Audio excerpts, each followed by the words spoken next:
All right. Hi, everybody. Thank you for joining me in my tiny kitchen for this first Foodie Fridays Hangout. I hope that this is really interesting to you and I'm not wasting your time.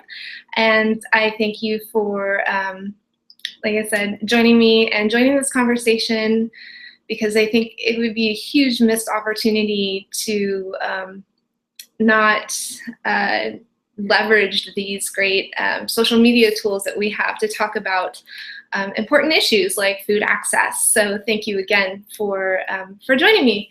So today we're going to talk about what the meaning of the word foodie and that label.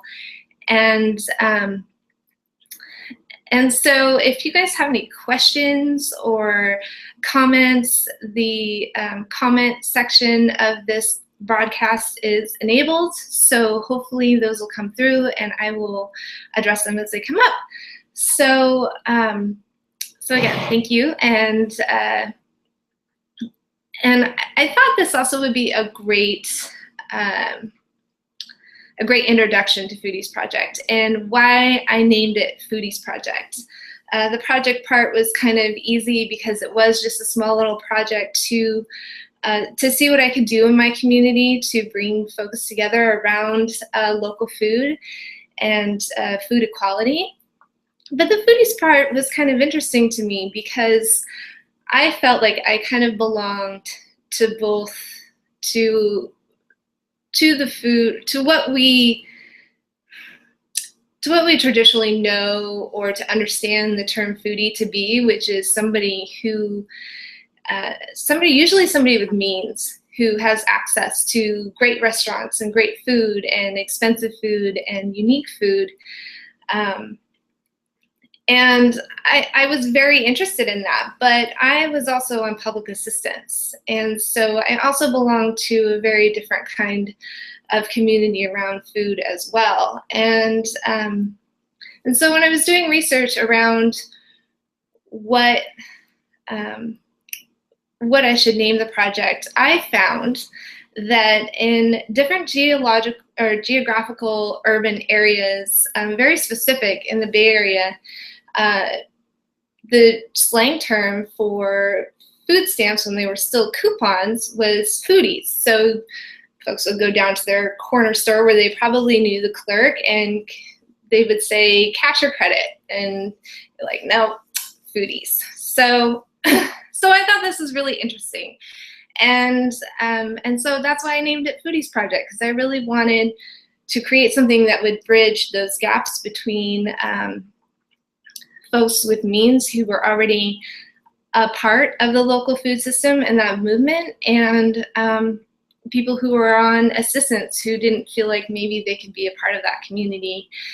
And that's the whole point, is to bring everybody together to create a conversation and to create equality and to create a community. So let's see. It looks like I have one viewer, but I can't see who they are. So that one viewer who's here, thank you for being here. Please ask your questions. If you do, uh-oh, I lost it. If you do go back and review this YouTube, please leave your comments and I will get back to them. I am Foodies Project, so all of the Twitter, all of the Facebook, everything that comes to me. So I would love to connect with you and to meet you. And I'm sorry if this first one's a little rough, but we'll get the hang of it. I thought that it was really interesting. A couple of months ago, Mark Bittman, who is a contributor to the New York Times, he actually used to have this really crazy show on Food Network. I can't even really remember what it was called, but I think it was pretty short-lived. But he always brought really accessible, delicious foods, simple food. And so I've always been a fan of Mark Bittman, but he wrote an article a couple months ago called, I'm sorry if I'm looking away, I'm looking at my notes here, Rethinking the Word Foodie. And just to quote the article, spoiler alert, it's kind of the last paragraph in the article. But I will post it to my website under Foodie Fridays. I'll post a link for you. So he says, shifting the implications of foodie means shifting our culture to one which eaters, that everyone realize that buying into the current food system means exploiting animals, people, the environment, and making ourselves sick. To change that, we need to change that, we have to change not only the way we behave as individuals, but the way we behave as society. It's rewarding to find the best pork bun, but it's even more rewarding to fight for a good food system at the same time. That's what we foodies do. But you know, it's more than that. It's when I created Foodies Project and I wanted to connect sort of those higher level conversations to be more approachable. I think that I just got a comment from Zeno, who I am so happy that you're here. He is on the board of our local Slow Foods, so it is an honor to have you here at our first Hangout, so thank you very much.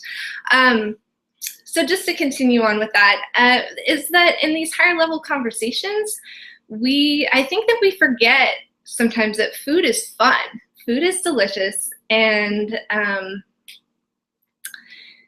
it's about community. And so that's what we really want to do, is bring community, an inclusive community, into our food system. So Zeno just asked the question, how have people responded to you using the word foodie for your project? I think that because of our assumptions about the term, it really has kind of confused people a little bit about who it is that I am really trying to help.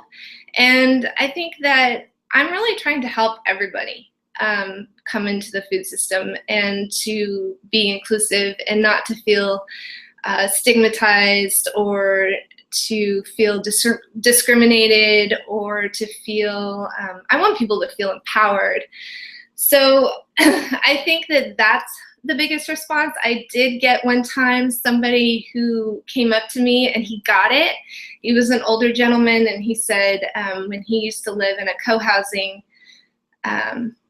unit in the Haight-Ashbury district, that's what they called their food stamps, was foodies. So in the 2 years that I've been doing this, only one person has come to me excited about that, and I was equally excited to know that, to see that he had gotten that that reference. So I hope that answers your question, and if you have any suggestions on that or comments, I'd love to hear. Next week, I think that's pretty much all I wanted to say about that, because I wanted to keep these pretty short. But next week, I will be talking about